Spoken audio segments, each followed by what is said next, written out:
Hello नमस्कार, welcome to inculcate learning. West Bengal set के question paper हम डिस्कस कर रहे हैं। 2023 का पेपर, 22 का पेपर, 20 और 21 का पेपर ये हम ऑलरेडी डिस्कस कर चुके हैं जी।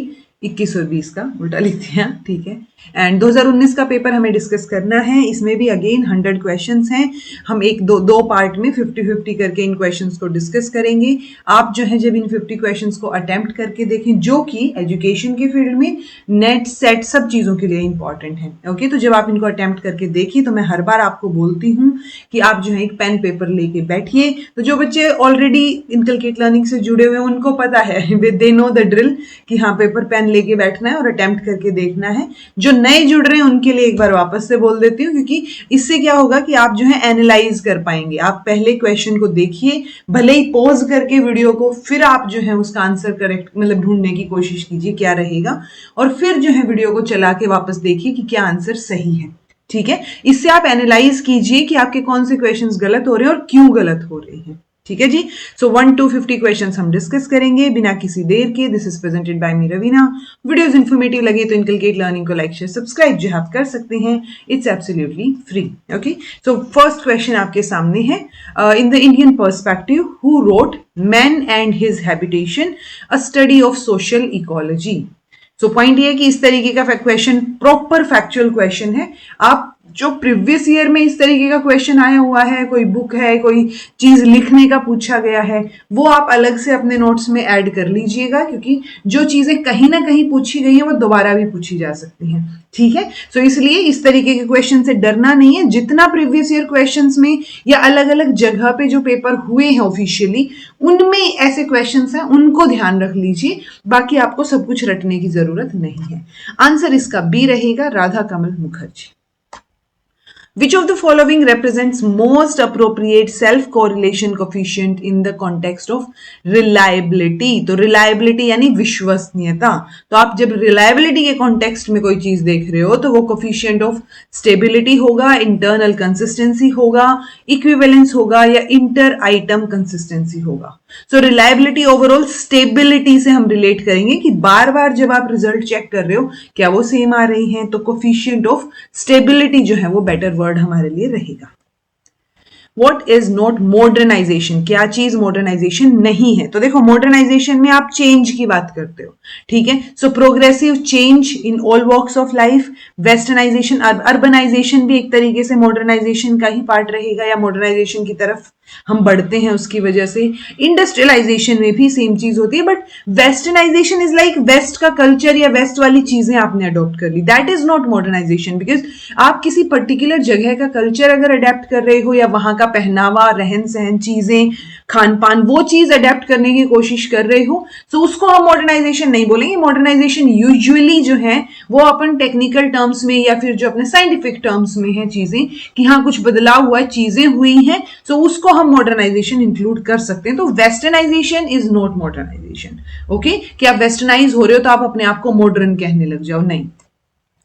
Social classes and their subcultures are most important to a student of education because, तो जो सोशल क्लासेस हैं सोशल लेवल पे और उनके जो सब कल्चर्स हैं अलग अलग, वो ज्यादा इंपॉर्टेंट है किसी student to a student of education. क्यों? क्योंकि teacher also comes from different social classes, students belong to different social classes, school may belong to different social classes, या social classes differ from one another in many ways which are important for education। तो देखो, ये specific चीजें हम बोलने लग गए यहाँ पे स्टूडेंट, टीचर या स्कूल के बारे में। तो social classes की जब आप बात करेंगे तो वो डिफर करती हैं from one another in many ways, और वो इंपॉर्टेंट रहेगा हमारी एजुकेशन के लिए, जिसके बारे में हमें स्टडी करना है। Okay, Which of the following is an inferential statistic? दो टाइप के स्टैट की हम बात करते हैं, एक रहता है अपना डिस्क्रिप्टिव और एक रहता है इन्फरेंशियल।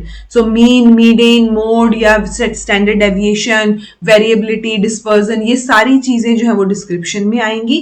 काई स्क्वायर जो है वो एक्सप्लिसिटली अपना इन्फरेंशियल स्टैटिस्टिक में आ जाएगा। ओके, कोरिलेशन एज सच हम डिस्क्रिप्टिव में ही मान के चलते हैं थोड़ा सा, या फिर आप लगा लो कि हम दोनों में ही नहीं मान के चलते, क्योंकि हम कोरिलेट करने की कोशिश कर रहे होते हैं उसमें कि क्या कोरिलेशन है, एक चीज बढ़ रही है तो दूसरी घट रही है या नहीं, और वाइस वर्सा। ओके, सो काई स्क्वायर बहुत एक्सप्लिसिटली जितने भी टेस्ट वगैरह आप पढ़ोगे, काई पैरामेट्रिक नॉन पैरामेट्रिक टेस्ट, उसके जो भी एग्जाम्पल्स हैं वो सारे के सारे इन्फरेंशियल स्टैटिस्टिक में जाएंगे जी। Those which focus the major direction of the study into specific areas of inquiry are, तो जो मतलब मेजर डायरे वो होता है ना, फोकस किस पे है, मेजर डायरेक्शन पे, कि आप इस तरीके से आगे बढ़ेंगे, और वो भी स्पेसिफिकली कुछ एरियाज ऑफ इंक्वायरी पे आप फोकस कर रहे हो। सो वो क्या होंगे, वो रिसर्च क्वेश्चंस है, पर्पस स्टेटमेंट है, हाइपोथेसिस है, या फोर शेडोड प्रॉब्लम्स हैं। फोर मतलब शेडोड प्रॉब्लम्स हैं तो वो तो वैसे भी मतलब हमने मेजर तरीके से फोकस उस पर नहीं किया है, अलग सी प्रॉब्लम है वो। हाइपोथेसिस, पर्पस स्टेटमेंट और रिसर्च क्वेश्चन, तो रिसर्च क्वेश्चंस अलग अलग जो क्वेश्चंस हमने बनाए हैं उसी बेसिस पे हम देखते हैं कि हमारी ऑब्जेक्टिव्स क्या होंगे, हाइपोथेसिस क्या होंगी, वो चीजें। तो मेजर एरियाज पे जो फोकस करते हैं, स्पेसिफिक एरियाज ऑफ इंक्वायरी पे जो फोकस करते हैं, वो रिसर्च क्वेश्चंस रहेंगे हमारे। ओके, सोशलाइजेशन क्या है? Socialization is the formation of an attachment bond between infant and its career. ये socialization है. Tendency of social theorists to explain everything in terms of social causes, वो socialization है. या process of becoming part of a society by learning its norms and values. Then historical process by which societies change from traditional to modern. तो उस historical process को जहां पे हम traditional से modern की तरफ जा रहे हैं, वो some sort of modernization ही हो गया एक तरीके से, ठीक है। सो वो चीज तो socialization नहीं होगी। Formation of N attachment bond between infant and it's career, infant का करियर कहां से आ गया ना, अभी तो बिल्कुल पैदा ही हुआ है इन्फेंट, हम बिल्कुल छोटे बच्चे को लेके चलते हैं, सो ये चीज भी नहीं होगी। Tendency of social theorist to explain everything in terms of social causes, तो वो टेंडेंसी सोशल थियरिस्ट की, उसको हम सोशलाइजेशन नहीं बोलेंगे। सोशलाइजेशन एक प्रोसेस रहेगा जो मतलब जिसमें आप जो है सोसाइटी का पार्ट बनते हैं, उसकी वैल्यूज और नॉर्म्स के बारे में सीख कर, तो सी आंसर हमारा करेक्ट रहेगा। एट्थ है जी, which of the following statement is not true about family, family के बारे में क्या चीज सही नहीं है? It is only socially recognized relationship for child bearing, यानी सोशल लेवल पे यही एक चीज रिकग्नाइज की गई है जो चाइल्ड बियरिंग में आपके मतलब रिलेशनशिप जो है वो दिखाएगी, यानी कि बच्चा आपको बड़ा करना है, तो वो मेजरली फैमिली के थ्रू बड़ा होता है। It is only institution of society which caters to the development of child's personality, तो बच्चे की पर्सनालिटी को केटर करने के लिए यही एक सिंगल इकलौता इंस्टीट्यूशन है। It is an essential agency for socialising and rearing the child, essential definitely है, ठीक है, एसेंशियल कोई एक्सेप्शन वर्ड नहीं है, ये अच्छा वर्ड है, एसेंशियल है ये। फैमिली से ही सारी चीजें शुरू होती हैं, या फैमिली फर्स्ट स्कूल माना जाता है एक तरीके से। So it is the only important agency that introduces the child to the culture of the society, जो आपकी फैमिली में कल्चर चल रहा होगा, जो चीजें चल रही होंगी, तो वो चीज आपको सबसे पहले ऑब्वियसली वही इंट्रोड्यूस कराते हैं, तो सबसे इंपॉर्टेंट एजेंसी ये हो जाती है, ये बात भी बिल्कुल सही है। तो देखो ये सिर्फ इकलौता इंस्टीट्यूशन नहीं है, मतलब ये रिकग्नाइज्ड तो है बच्चों की चाइल्ड बियरिंग के लिए, ये बात तो सही है, लेकिन ये इकलौता इंस्टीट्यूशन नहीं है जो बच्चे के डेवलपमेंट को केटर करे या उसकी पर्सनालिटी को केटर करे। ओके, पर्सनालिटी में फिर बहुत सारे फैक्टर्स जो है वो अफेक्ट करेंगे, कि आपके आसपास की सोसाइटी, आपके जो है फैमिली, आपके पीयर ग्रुप, स्कूल, बहुत सारी चीजें जो है वो सोशलाइजेशन के एजेंट्स में आ जाएंगी, जो आपके बच्चे की पर्सनालिटी डेवलपमेंट में जो है वो फोकस करेंगी या केटर करेंगी उसको। सो हमसे पूछा है नॉट ट्रू, तो बी वाला सही नहीं है जी, सिर्फ फैमिली ऐसा इंस्टीट्यूशन नहीं है जो कि केटर करेगा बच्चे की पर्सनालिटी डेवलपमेंट को। ओके, फर्स्ट ऑप्शन बिल्कुल सही है कि सोशली रिकग्नाइज्ड है ये, जो कि चाइल्ड बियरिंग में मतलब चाइल्ड बियरिंग के लिए सबसे बेटर ऑप्शन यही है हमारे पास। हम फैमिली को ही सोशली रिकग्नाइज्ड मानते हैं कि हाँ, बच्चा बड़ा करना और चीजें करना उन्हीं का काम है। A series of generalization that attempt to explain any phenomena in a systematic manner refers to, तो एक series of generalization आपने कर दी, यानी generalized हैं चीजें और series है continuity में उनकी, जो attempt कर रहे हैं एक phenomena को systematic तरीके से explain करने के लिए। So ये आपकी theory रहेगी, उस theory में हम proper तरीके से generalize भी कर रहे हैं, उस phenomena को better तरीके से explain भी कर रहे हैं, ठीक है। So theory आंसर हो जाएगा। Which of the following qualitative research uses both qualitative and quantitative research tools for data collection? तो इसमें से कौन सा qualitative research जो है वो दोनों तरीके के research tools use करता है? ठीक है, वैसे तो qualitative research है, लेकिन quantitative और qualitative दोनों तरीके के research tools data collection के लिए use हो रहे हैं. तो ये ग्राउंडेड थियरी रिसर्च में होगा, एथनोग्राफिक में होगा, फिनोमिनोलॉजिकल में होगा या एक्शन रिसर्च में होगा. सो ये एथनोग्राफिक में जो है वो रहेगा जी, बेटर ऑप्शन है. एथनोग्राफी में हम वहां जाते हैं, क्वालिटेटिवली डाटा कलेक्ट करते हैं, प्लस सर्वे वगैरह का इस्तेमाल आप कर सकते हो. तो दोनों चीजें यहां पे बेटर ऑप्शन हमारे पास रहेगा. एथनोग्राफिक में एक ब्रॉड एरिया रहेगा हमारे पास डाटा कलेक्शन का. आइडेंटिफाई करना है एक क्वासी ग्रुप, यानी वो ग्रुप एग्जैक्टली ग्रुप नहीं है, जूठा मूठा ग्रुप है. तो क्वासी इज लाइक जूठा मूठा लगा सकते हो आप. तो स्टेटस ग्रुप, तो स्टेटस के बेसिस पे कोई ग्रुप है, ठीक बात है. ट्रेड यूनियन भी पर्टिकुलरली एक ग्रुप है जहां पे पर्टिकुलरली हम वहां के या जो ट्रेड से रिलेटेड है उन लोगों को इंक्लूड कर रहे हैं. मॉब और क्राउड ये दोनों ही रैंडम ग्रुप्स हैं. ठीक है, दोनों को ही भीड़ का नाम या मॉब और क्राउड दोनों को ही भीड़ का नाम दिया जाता है कि वो भीड़ है, वो ग्रुप तो है बट एज सच ग्रुप नहीं है, कोई ऑर्गेनाइज्ड ग्रुप नहीं है. ठीक है, तो वो भीड़ ही है, रैंडम है. तो थर्ड एंड फोर्थ दोनों ही आंसर हो जाएंगे इसके. ओके, फर्स्ट स्टेप ऑफ अष्टांगिक मार्ग, अष्टांगिक मार्ग यानी 8 फोल्ड पाथ, जो कि किससे रिलेटेड है? बुद्धिज्म से रिलेटेड है. ठीक है, सो बुद्धिज्म में जो 8 फोल्ड पाथ है उसका पहला पाथ आपसे पूछा गया है साम्यक संकल्प, साम्यक वच, स्मृति, दृष्टि. मैंने आपको बताया था ये आपसे ऐसे भी पूछे जा सकते हैं, फिर वो इंग्लिश में भी पूछे जा सकते हैं और इन वर्ड्स में भी पूछे जा सकते हैं. तो आपको दोनों का पता होना चाहिए. साम्यक दृष्टि जो है वो फर्स्ट स्टेप रहेगा. आपको नहीं याद है तो ये याद रखिए. देखो, साम्यक दृष्टि, संकल्प, वाक, कर्म, अजीव, व्यायाम, स्मृति एंड समाधि. ठीक है, और इसी के साथ आपको ये इंग्लिश में भी याद रखने पड़ेंगे. राइट फेथ या right view, resolve, speech, conduct, livelihood, effort, awareness and concentration. कई बार 8 के 8 भी पूछ लिए जाते हैं, तो आपको पता होनी चाहिए ये सारी चीजें. ये 4 नोबल ट्रुथ्स हैं, ये भी आपको पता होने चाहिए. एंड ये फिर इनके कॉम्बिनेशन को हम बोलते हैं कि फर्स्ट 2 के कॉम्बिनेशन की अगर हम बात करें यहाँ पे 8 फोल्ड पाथ में, तो उसको हम प्रजना बोलते हैं. 3rd, 4th, 5th के कॉम्बिनेशन को सिला, और 7th और 8th, 6th, 7th, 8th, ठीक है, 6th, 7th, 8th के कॉम्बिनेशन को हम समाधि बोलते हैं. ओके, ये भी पूछा जाता है. In which type of research an individual himself or herself is both investigator and consumer of his or her own research? यानी इन्वेस्टिगेट भी आप खुद कर रहे हो, उसके रिजल्ट्स का इस्तेमाल भी आप खुद ही कर रहे हो, कंज्यूम कर रहे हो उनको. तो सेंसस स्टडी, ये तो कंज्यूमर बहुत सारे लोग हो सकते हैं जी. Evaluation research, evaluate, okay, action research या फिर fact finding research. So action research रहेगा क्योंकि इसमें प्रैक्टिशनर जो है वो खुद ही प्रैक्टिस कर रहा है. जो चीजें उसको मतलब जो उसने कुछ नया आइडिया निकाला है, कुछ नई रिसर्च की है कि हाँ ये चीज अपना के देखी जा सकती है, सो वो उसको कंज्यूम करके भी देख रहा है अपनी रिसर्च को. सो action research will be the answer. Current achievement is predictable from prior achievement, यानी ये 2 वर्ड है यहाँ पे कि जो करंट अचीवमेंट है उसको आप प्रिडिक्ट कर सकते हो प्रायर अचीवमेंट के बेसिस पे, जो पहले अचीवमेंट है.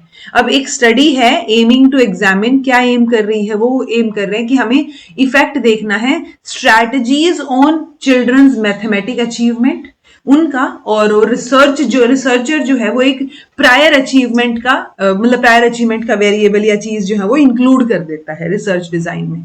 तो ये जो प्रायर अचीवमेंट है ये किस तरीके का वेरिएबल इस स्टडी में रहेगा? ओके, सो किस तरीके का रहेगा जी? मैनिपुलेटेड. मैनिपुलेट तो हम किसको करते हैं? इंडिपेंडेंट वेरिएबल को करते हैं. तो ये इंडिपेंडेंट तो नहीं है यहाँ पे, क्योंकि इंडिपेंडेंट तो हम स्ट्रैटेजीज का इफेक्ट देखना चाह रहे हैं, तो वो अलग अलग स्ट्रैटेजीज को हम मैनिपुलेट करेंगे, वो मैनिपुलेटेड वेरिएबल रहेगा. प्रिडिक्टर, ये भी इंडिपेंडेंट वेरिएबल को ही बोलते हैं. मॉडरेटर वेरिएबल तो स्ट्रेंथ इंक्रीज करता है वहां पे, बट ये क्या है? ये कंट्रोल वेरिएबल रहेगा. कंट्रोल वेरिएबल वो होता है जिसको हम कांस्टेंट रखने की कोशिश करते हैं ताकि वो हमारे रिजल्ट्स में इंटरफेयर ना करे. बिकॉज अगर प्रायर अचीवमेंट से हम प्रिडिक्ट कर सकते हैं करंट अचीवमेंट, तो प्रायर अचीवमेंट को अगर कांस्टेंट नहीं रखा तो करंट अचीवमेंट ऑटोमेटिकली फ्लक्चुएट कर जाएगी, क्योंकि वो प्रिडिक्टेबल है वहां से. Okay, Who believes in the doctrine of Anekantavada and Syadvada? Easiest question, सीधा सीधा पूछा गया है।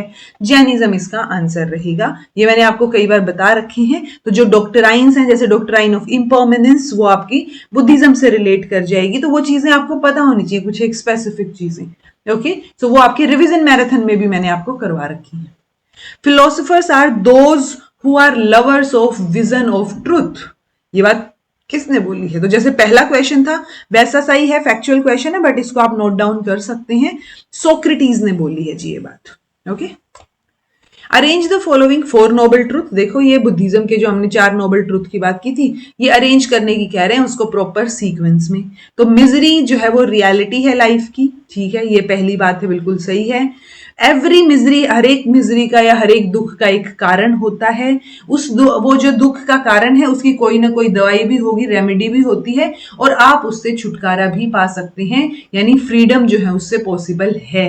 ओके, सो ये 1 2 4 3 जो है ये सीक्वेंस रहेगी हमारी। ओके, इसी सीक्वेंस में आप याद रखिए कि हाँ, रियलिटी क्या है लाइफ की? मिजरी है, दुख है, सफरिंग है। वो सफरिंग किसी न किसी, मतलब उसका कोई ना कोई कारण होगा, उस कारण की कोई ना कोई रेमेडी होगी, और उस रेमेडी के थ्रू हम जो है फ्रीडम या उस पाथ पे चलते हुए हम उस मिजरी से छुटकारा पा सकते हैं।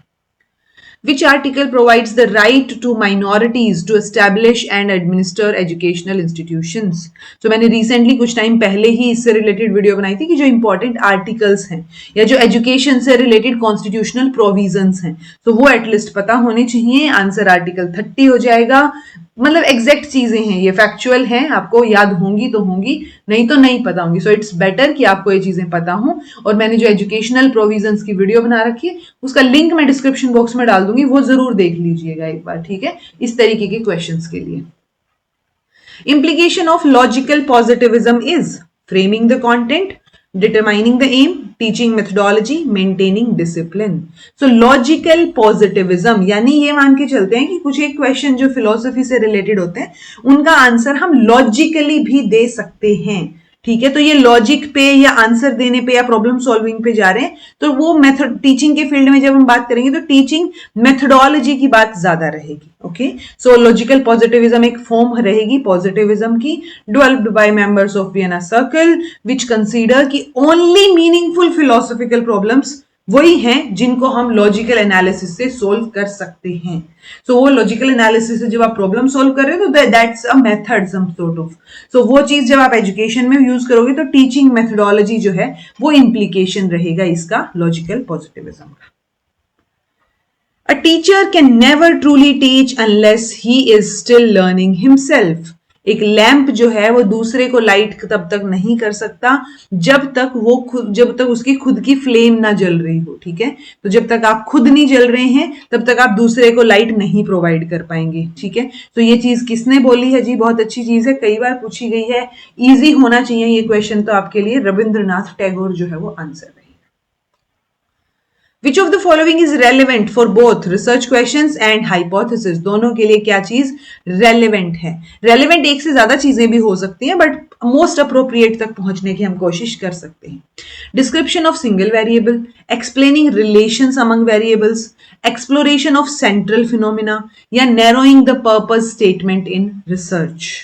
ठीक है, तो आप रिलेशनशिप तो एक्सप्लेन करोगे वेरिएबल्स के बीच में, वो तो बाद की बात है। ऐसे ही आप सेंट्रल फिनोमिना को एक्सप्लोर करना चाह रहे हो, लेकिन जब रिसर्च की बात आती है, रिसर्च क्वेश्चंस की बात आती है, तो आप नैरो डाउन करते हो चीजों को, ऐसे ब्रॉड एरिया नहीं लेके चलते। उस ब्रॉड में भी कुछ ना कुछ स्पेसिफिक रिसर्च आप कर रहे होते हो। सो रेलेवेंट क्या रहेगा? नैरोइंग द पर्पस स्टेटमेंट, कि आप एग्जैक्ट चीजों पे जाएं। अगर आपने पर्पस स्टेटमेंट नैरो कर दी तो आप बेटर तरीके से रिसर्च क्वेश्चंस बना पाएंगे और हाइपोथेसिस बना पाएंगे। सो दोनों के लिए ही रेलेवेंट है कि आप अपनी पर्पस स्टेटमेंट को या जो आपके रिसर्च का टॉपिक है उसको आप नैरो डाउन करें रिसर्च में।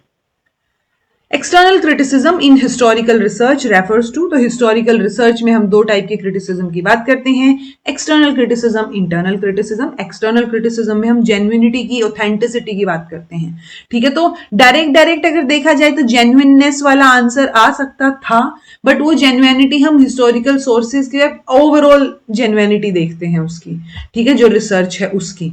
सो यहाँ पे अगर पर्टिकुलरली बात करें तो एक्सटर्नल क्रिटिसिज्म जनरलाइजेशन से रिलेटेड है। आप जनरलाइज तभी करते हैं जब चीजें थोड़ी सी एक्यूरेसी या वैलिडिटी की तरफ हों, ठीक है, एक्यूरेट हों। सो वो एक्यूरेसी ऑफ हिस्टोरिकल कंटेंट एक बेटर ऑप्शन हो सकता है, यही आपका आंसर है।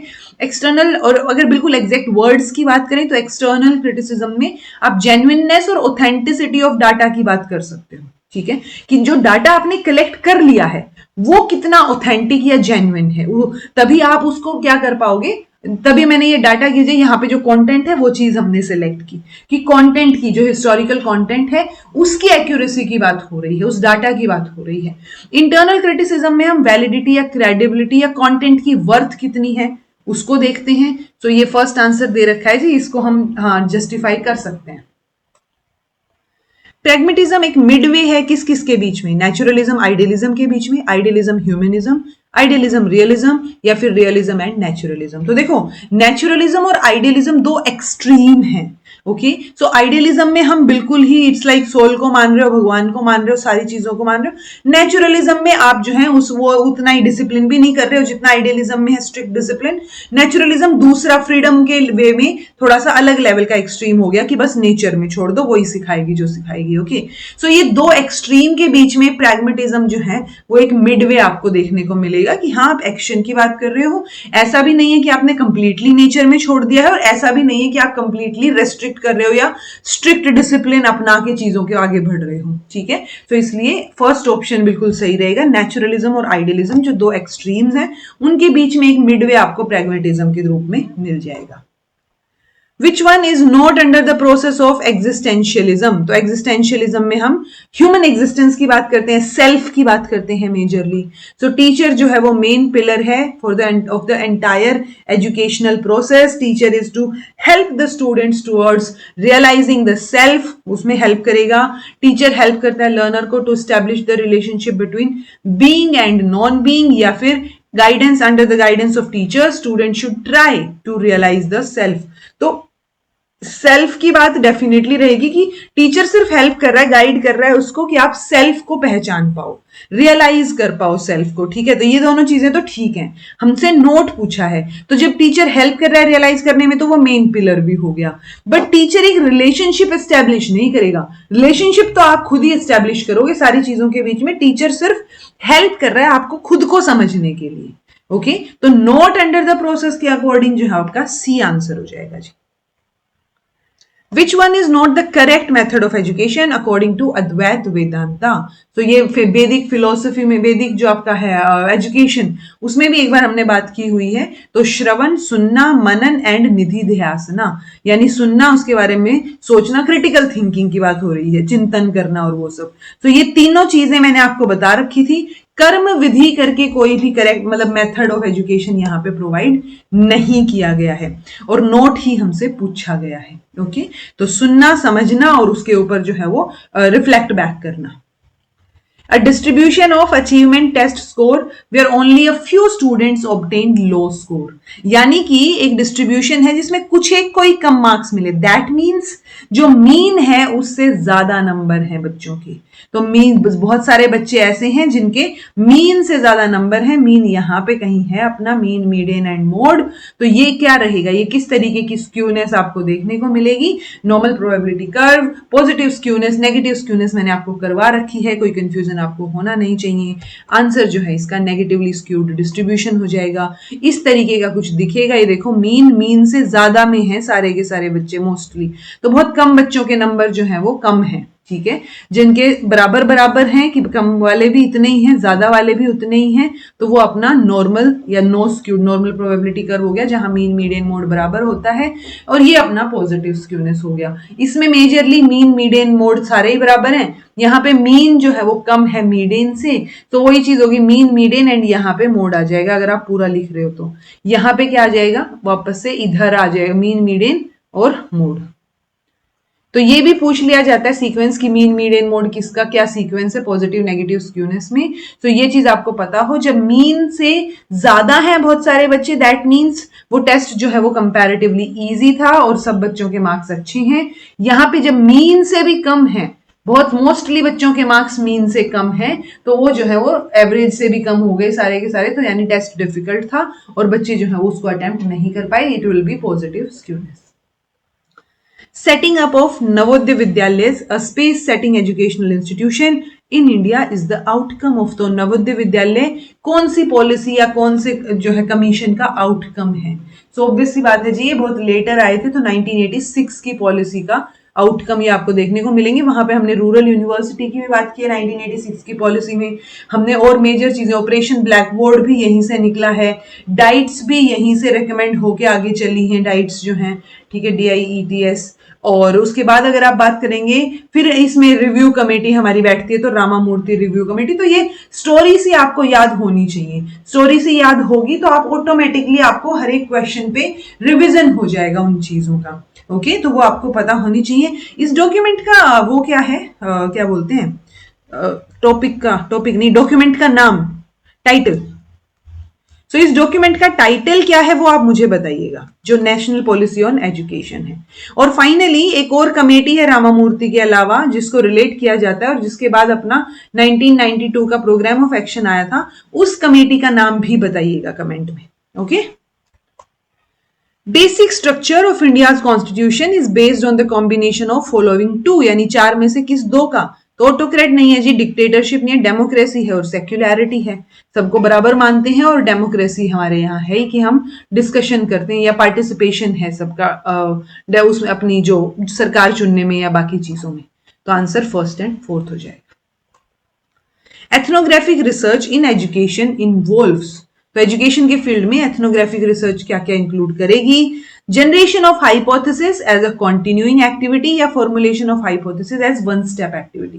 तो देखो इन दो में से कोई एक ही चीज सही हो सकती है. जब आप हाइपोथेसिस फॉर्मुलेट कर रहे हो तो वो वन स्टेप एक्टिविटी नहीं होगा, उसको चेंज होती रहती है चीजें कि अच्छा हम क्या ऑब्जर्व करें, क्या चीज हो रही है. तो वो कंटिन्यूइंग एक्टिविटी है जब आप हाइपोथेसिस को जनरेट करते हो. तो फर्स्ट तो सही रहेगा, सेकंड नहीं आएगा.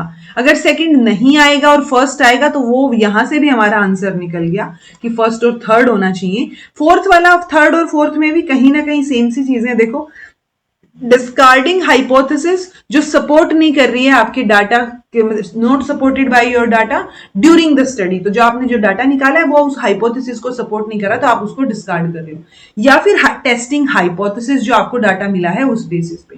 तो अगर फर्स्ट और फोर्थ भी कहीं आंसर होता तो हम जा सकते थे उसके साथ, उसमें भी कोई दिक्कत होती नहीं. बट हाँ, जो डिस्कार्ड कर रहे हो वो टेस्ट करने के बाद ही डिस्कार्ड करोगे ना. तो ये अगला स्टेप हो गया एक तरीके से कि हाइपोथेसिस को आपने रिजेक्ट किया है या एक्सेप्ट किया है. तो वो किस बेसिस पे? वो हाइपोथेसिस टेस्टिंग के बेसिस पे ही है. ठीक है, तो यहाँ पे फर्स्ट एंड फोर्थ ऑप्शन में वैसे भी नहीं है, तो हम जो है फर्स्ट एंड थर्ड के साथ जा सकते हैं. बिल्कुल सही है ये. According to Upanishad which what are two forms of Brahma? तो ब्रह्मा के दो फॉर्म्स की अब फॉर्म्स आपसे पूछी गई हैं. निराकार निर्गुणा, साकार सगुणा, निराकार एंड साकार, निराकार विद निर्गुणा एंड साकार विद सगुणा. तो आंसर आपका डी हो जाएगा, निराकार विद निर्गुणा. यानी हम दो साकार और निराकार की बात करते हैं, साकार में सगुणा आता है और यहाँ पे जो है वो निर्गुण आ जाएगा, सगुण और निर्गुण. Distribution of which of the following scores has the same shape like the distribution of their original score? तो जो ओरिजिनल स्कोर हम बना के और डिस्ट्रीब्यूट करते हैं उनको, या एक नॉर्मल प्रोबेबिलिटी कर्व बनाने की कोशिश करते हैं, तो कौन से स्कोर से अगर हम कर्व बनाएं तो सेम जो है आपको शेप मिलेगी? तो जो सिग्मा स्कोर है ना जी, Z स्कोर जिसको बोल देते हैं, तो वो स्कोर एक तरीके से स्टैंडर्ड स्कोर ही माना जाता है. तो उससे भी आपकी सेम शेप निकल के आएगी जो आपके ओरिजिनल स्कोर से निकल के आई है. Z स्कोर कैलकुलेट कैसे करना है वो आपको पता होना चाहिए. Raw score minus mean divide by standard deviation, ये फॉर्मूला रहता है Z स्कोर कैलकुलेट करने का, आपको याद होना चाहिए. इन pursuance of the provision of article 17 of constitution, जो कि डिक्लेयर कर रहा है प्रैक्टिस ऑफ अनटचेबिलिटी को एक पनिशेबल ऑफेंस की तरह, तो पार्लियामेंट ने पास किया अनटचेबिलिटी ऑफेंसेस एक्ट 1955. ये वाला एक्ट बाद में किससे सब्स्टिट्यूट किया गया? कौन से एक्ट से? ठीक है। तो देखो अनटचेबिलिटी से रिलेटेड है, तो उसका राइट टू एजुकेशन से कोई लेना देना नहीं है, ना ही पर्सन विद डिसेबिलिटी एक्ट से लेना देना है। प्रोटेक्शन ऑफ ह्यूमन राइट या प्रोटेक्शन ऑफ सिविल राइट, तो अनटचेबिलिटी की जब बात है तो सिविल लोगों की बात हो रही है, तो सिविल राइट की बात होगी। और अगर प्रोटेक्शन ऑफ ह्यूमन राइट की भी देखें तो आप देखो ये 1953 है, ये ऑलरेडी 1955 में आ चुका है। तो ये क्वेश्चन आपको ना भी आता हो तो आप कॉमन सेंस से भी सोल्व कर सकते हो कि अगर ये रिप्लेस करेगा भी ह्यूमन राइट वाला एक्ट तो ये तो 1953 दिखा रहा है, 1955 के बाद का कोई होना चाहिए, ठीक है। तो अपना protection of civil right act एक ऑप्शन आपके पास बचेगा।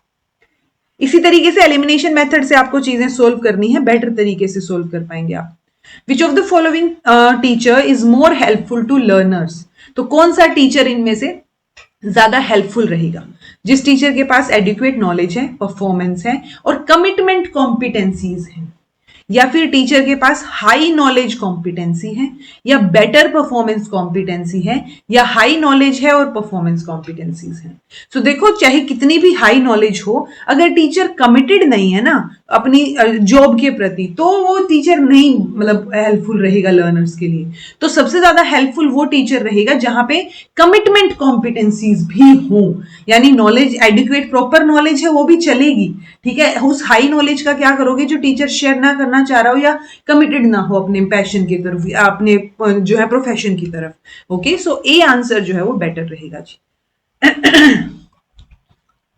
Democratic administration is based on, किसके ऊपर बेस्ड है? डेमोक्रेसी और डिक्टेटरशिप हो सकती है, नहीं हो सकती। हाँ, म्यूचुअल शेयरिंग हो सकती है क्योंकि हम पार्टिसिपेशन और शेयरिंग की बात करते हैं। नॉन इंटरफेरेंस या one way communication, one way है तो वो अगेन डिक्टेटरशिप जैसा ही हो गया, और नॉन इंटरफेरेंस कि आप उसमें इंटरफेयर नहीं कर रहे हो या बोल नहीं पा रहे हो, तो वो तो फिर चीज ही क्या बच गई, उसमें तो डेमोक्रेसी कहाँ ही आई। सो म्यूचुअल शेयरिंग जो है वो अपना आंसर हो जाएगा। Tutoring is a teaching method where, वहां पे स्टूडेंट्स जो है वो डिपेंडेंट हो जाएंगे लर्नर पे, स्टूडेंट बिकम डिपेंडेंट लर्नर, किसके ऊपर? टीचर के ऊपर। Students learn a standardised body of content, teacher जो है वो एक रिसोर्स की तरह रहेगा इन द लर्निंग प्रोसेस, या टीचर एक कंट्रोलर की तरह रहेगा। तो जब आप ट्यूटर करते हैं किसी को तो एक मतलब सबसे बेस्ट और पॉजिटिव तरीका इसको देखने का यही है कि टीचर एक रिसोर्स की तरह है वहां पे। ओके, अब आप बोल भी सकते हो कि टीचर अगर रिसोर्स की तरह है और सारी चीजें बता रहा है तो लर्नर डिपेंडेंट हो तो गया, ठीक है, कि स्टूडेंट जो है वो डिपेंडेंट हो गया टीचर पे। सो ऐसा जरूरी नहीं है। टीचर जब रिसोर्स की तरह काम करता है एक लर्निंग प्रोसेस में तो वो जहां मतलब फैसिलिटेट करेगा जहां जहां उसको जरूरत है। Okay, longitudinal research design is followed in case of, तो लॉन्गिट्यूडनल रिसर्च डिजाइन किस केस में फॉलो हो रहा है?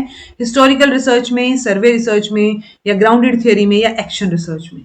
तो सर्वे में रहेगा जी, क्योंकि हिस्टोरिकल रिसर्च में लॉन्गिट्यूडनल इज लाइक थोड़ा सा लंबा टाइम चलेंगी वो चीजें, आप सेम डाटा एक ही लोग मतलब सेम लोगों से डाटा बार बार कलेक्ट कर रहे हो, तो वो चीज हिस्टोरिकल रिसर्च में नहीं होगी। यहाँ हम मेजरली क्रोनोलॉजी की बात करते हैं। कई बार तो जिसके ऊपर हम रिसर्च कर रहे होते हैं वो इंसान ही अवेलेबल नहीं होता, ठीक है, या उससे रिलेटेड लोग भी अवेलेबल नहीं होते। Okay, then grounded theory research की अगर हम बात करें तो इसमें तो हम न्यू थियरी बनाने की कोशिश कर रहे होते हैं, और यहाँ पे जो है वो एक्शन रिसर्च, ये तो प्रैक्टिशनर या वो प्रोफेशनल तो करते ही नहीं है एक्शन रिसर्च को, तो ये लोकल लेवल पे ज्यादा काम आता है। तो लॉन्गिट्यूडनल के लिए सर्वे रिसर्च जो है वो बेटर रहेगी कि आप सर्वे करके बार बार सेम लोगों से डाटा कलेक्ट कर रहे हो अलग अलग टाइम पे। What is the meaning of internship in teaching? तो पढ़ाई में, टीचिंग में जो है ये इंटर्नशिप का क्या मतलब रहेगा?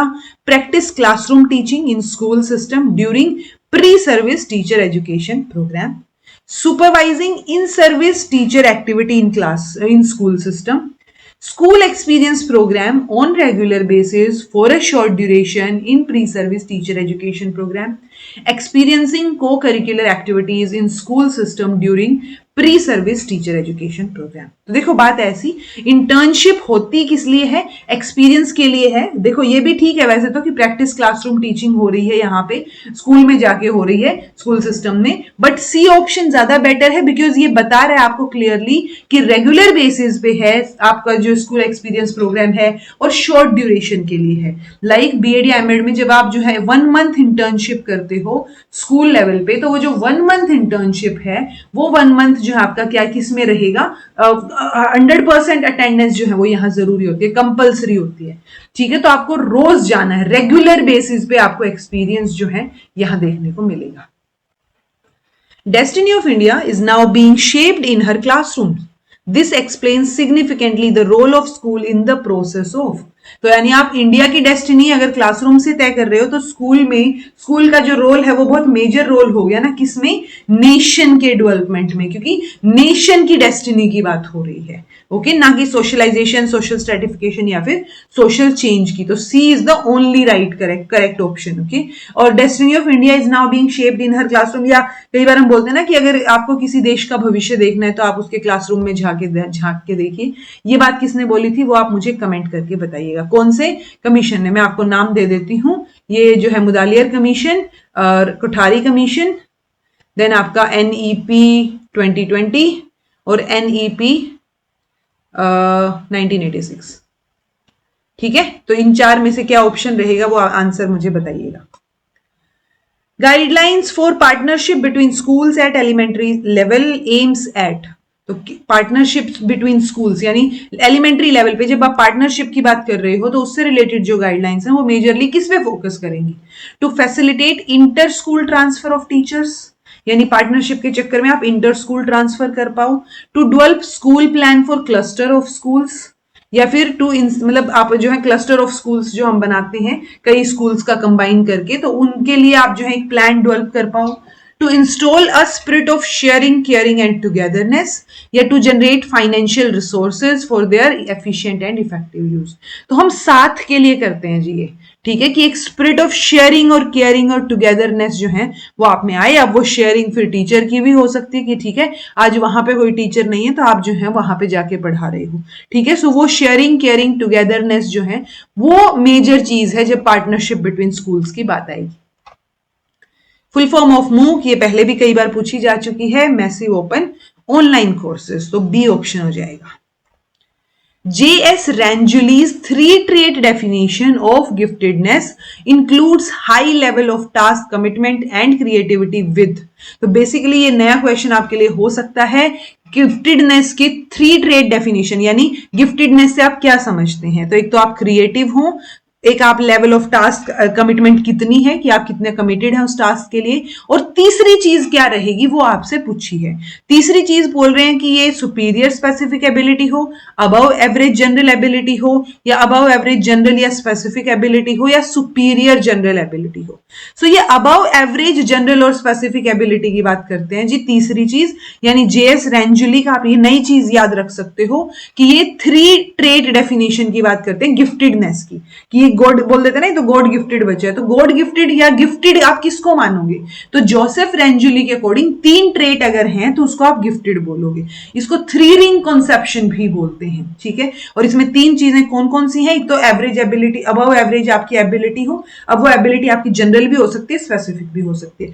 टास्क के प्रति कमिटमेंट हो, जहां से हमें मोटिवेशन पता चलेगी, और क्रिएटिविटी हो, ठीक है। सो ये 3 चीजें मिला के हम गिफ्टेडनेस की डेफिनेशन बनाते हैं, तो ये चीज आपको पता होनी चाहिए, okay. Which one of the following is not the step of Morrison's idea? तो हम ये ऑन टीचिंग फॉर अंडरस्टैंडिंग, तो हम 3 चीजें हमने पढ़ी, हर्बर्ट पढ़ा है, मोरिसन पढ़ा है, विगियन हंट पढ़ा है, ठीक है। तो इन तीनों के जो वो है सीक्वेंस है वो आपको पता होनी चाहिए, इन्होंने क्या क्या स्टेप्स दिए हैं। बट अंडरस्टैंडिंग में जब हम मोरिसन के आइडिया को देखेंगे तो एक्सप्लोरेशन होता है, प्रेजेंटेशन होता है, एसिमिलेशन भी होता है, अकोमोडेशन नहीं है जी। ये अकोमोडेशन अपना किस में आ जाता है? पियाजे की थियरी में आ जाता है, ओके। तो यहां पे ये स्टेप नहीं होगा। Both criteria reference test and नोम reference test conform to the following common characteristics except. तो कॉमन कैरेक्टरिस्टिक यहां पे आपसे पूछा है कि दोनों में जो कॉमन कैरेक्टरिस्टिक है वो उनमें से कौन सी नहीं है, यानी 3 कॉमन है और एक नहीं है, वो एक हमें बतानी है, except, okay. So both are useful in educational assessment, obviously हम दोनों को असेसमेंट के लिए यूज करते हैं। Both need specification of the achievement to be measured, तो हम कुछ ना कुछ तो उसमें मेजर कर ही रहे होते हैं। एक में मास्टरी लर्निंग देख रहे होते हैं कि आपको टॉपिक कितना आया, एक में हम जो है जनरल जो हमने टेस्ट बनाया उस बेसिस पे हम रैंकिंग या रिलेटिव कंपैरिजन कर रहे होते हैं, ये भी ठीक है। दोनों इंक्लूड करते हैं with average items with average difficulty, या दोनों same type of test item. हाँ, तो वो दोनों same type of test item तो यूज कर सकते हैं, बट जरूरी नहीं है कि दोनों दोनों में आपको एवरेज डिफिकल्टी वाले ही क्वेश्चंस या आइटम्स देखने को मिले, आपको अलग अलग तरीके के क्वेश्चंस भी देखने को मिल सकते हैं। ठीक है, तो तीसरा जो है वो एक्सेप्शन रहेगा, वो चीज कॉमन नहीं है, क्योंकि क्राइटेरिया रेफरेंस होगा तो हम मास्टरी लेवल चेक करने के लिए कि उस टॉपिक में मास्टरी आपने हासिल की है या नहीं, उसके टाइप से आइटम्स डालेंगे, क्वेश्चंस डालेंगे, और नॉर्म रेफरेंस में अलग आइटम्स हो सकते हैं। ओके, सो उनका टाइप सेम हो सकता है, देखो same type of test item, तो टाइप सेम हो सकता है बट डिफिकल्टी लेवल भी सेम हो ऐसा जरूरी नहीं है। ठीक है, हो सकता है हम दोनों ही चीजों को चेक कर रहे हैं ऑब्जेक्टिव टेस्ट से, या दोनों ही चीजों को चेक कर रहे हैं सब्जेक्टिव टेस्ट लेके, तो टाइप ऑफ टेस्ट सेम हो सकता है, टेस्ट के आइटम्स जो है, क्वेश्चंस जो है, टेस्ट आइटम का टाइप सेम हो सकता है, बट उनका लेवल भी सेम हो ऐसा जरूरी नहीं है।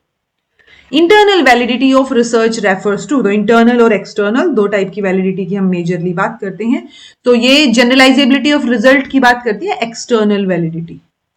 ओके, तो जब आप जनरलाइजेशन की बात करते हो तो वो एक्सटर्नल वैलिडिटी रहेगी, जब आप एक्यूरेसी की बात करते हो कि जो डाटा, जो चीजें आपने कलेक्ट की हैं, अंदरूनी जो बात है वो कितनी एक्यूरेट है चीजें, सो वो आपकी इंटरनल वैलिडिटी रहेगी, सो बी ऑप्शन हो जाएगा।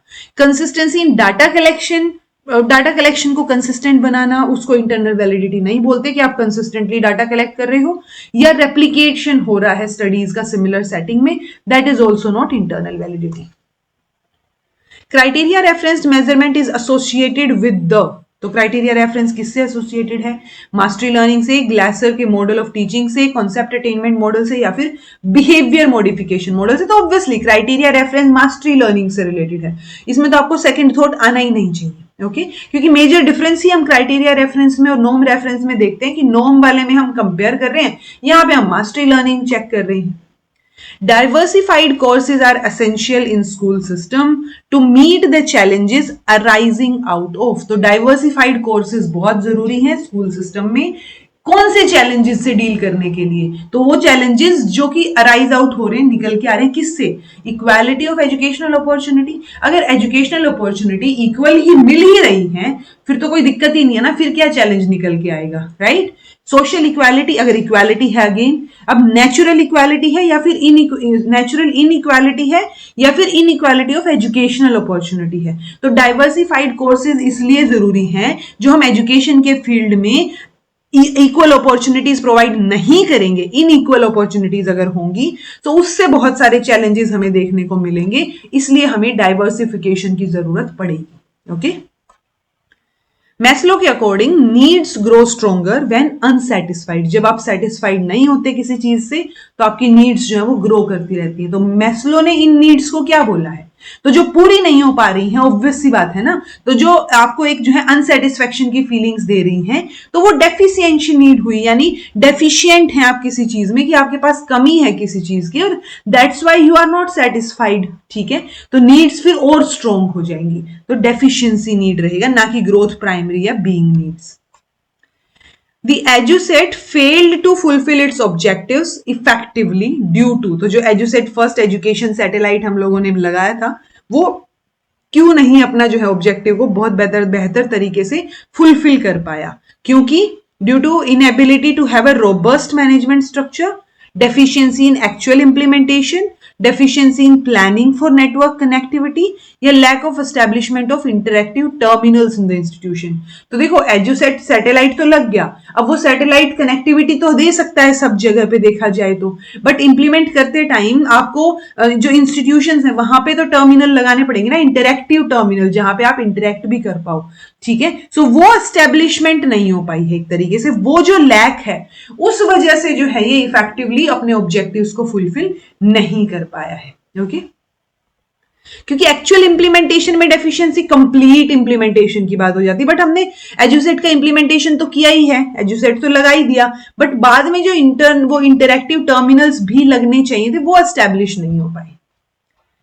इन a distribution with a mean 51 है, स्टैंडर्ड डेविएशन 3 है, what will be the position of student with a raw score of 46, तो 46 के स्कोर पे पूछा, यानी जेड स्कोर, रो स्कोर है तो स्टैंडर्ड स्कोर निकाल लो, स्टैंडर्ड स्कोर यानी जेड स्कोर यानी कि जो आपका रो स्कोर है माइनस आपका मीन डिवाइड बाय आपका स्टैंडर्ड डेविएशन, तो ये क्या आ गया आपका 5 डिवाइड बाय 3, 3 एकम 3, तीन छीके 18, 6 ऐसे ही चलेगा, यानी 1.67 भी बोल सकते हो या फिर 1.66 भी बोल सकते हो, ठीक है, लेकिन माइनस में है ये, ठीक है, माइनस में है यानी बिलो द मीन बात हो रही, ये चीज है, तो ये माइनस वाले वैल्यूज है, ये प्लस वाली वैल्यूज है, तो बिलो द मीन, ये मीन रहेगा आपका, तो बिलो द मीन बात हो रही है, बिलो द मीन, तो 1.66 सिग्मा बिलो द मीन, ठीक है, क्योंकि यहां पे हम वही करते हैं ना, 1 सिग्मा 2 सिग्मा इस तरीके से हमारी वैल्यूज आती हैं,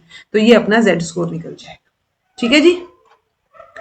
A coefficient of internal consistency can be determined in any two following occasion. तो जब आप बात कर रहे हो इंटरनल कंसिस्टेंसी की, हमने अलग अलग तरीके से निकाली है ये, तो कोफिशिएंट ऑफ इंटरनल कंसिस्टेंसी कौन से दो चीजों से कैलकुलेट की जा सकती है। So administration of two equivalent form of test, यानी बिल्कुल सेम टेस्ट आपने दे दिए, या two equivalent half of test अब once of a test once, यानी एक ही बार टेस्ट ले रहे हो, आपने इंटरनली उसी टेस्ट में हाफ हाफ किया और आपने कंसिस्टेंसी चेक करने की कोशिश की इंटरनल लेवल पे, ठीक है। देन है, और कंसिस्टेंसी हम रिलायबिलिटी की बात कर रहे होते हैं। Then administration of test twice with time interval, या फिर टेस्ट, तो ये आएगा जी, हमने टेस्ट एक बार लिया, administration of a test once, और उसी को फिर टू इक्विवेलेंट हाफ में डिवाइड करके और हमने इंटरनल कंसिस्टेंसी जो है वो वहां से कैलकुलेट कर ली। तो आंसर आपका सेकंड एंड फोर्थ हो जाएगा, इन दो के कॉम्बिनेशन से आप जो है इंटरनल कंसिस्टेंसी को डिटरमाइन कर सकते हो। ओके, ये हो गए जी आपके 50 क्वेश्चंस। मैं उम्मीद कर रही हूं कि 50 में से अच्छा स्कोर आपने किया होगा, नहीं भी किया है तो हताश मत होइए, उस चीज को और बेटर तरीके से समझने की कोशिश कीजिए कि अच्छा आपको कुछ नई इंफॉर्मेशन मिली है, ये एस्पेक्ट लेके चलिए। ओके, ये नई इंफॉर्मेशन फिर फर्दर क्वेश्चंस या फर्दर चीजें सोल्व करने में आपकी हेल्प करेगी। So this was all about today. ये पार्ट 1 में 50 क्वेश्चंस हो गए, अपने 50 क्वेश्चंस हम कल की क्लास में करेंगे। Thank you so much for watching, be happy, keep smiling, subscribe to inculcate learning because it is absolutely free, and be consistent in your efforts because consistency is the only key to success.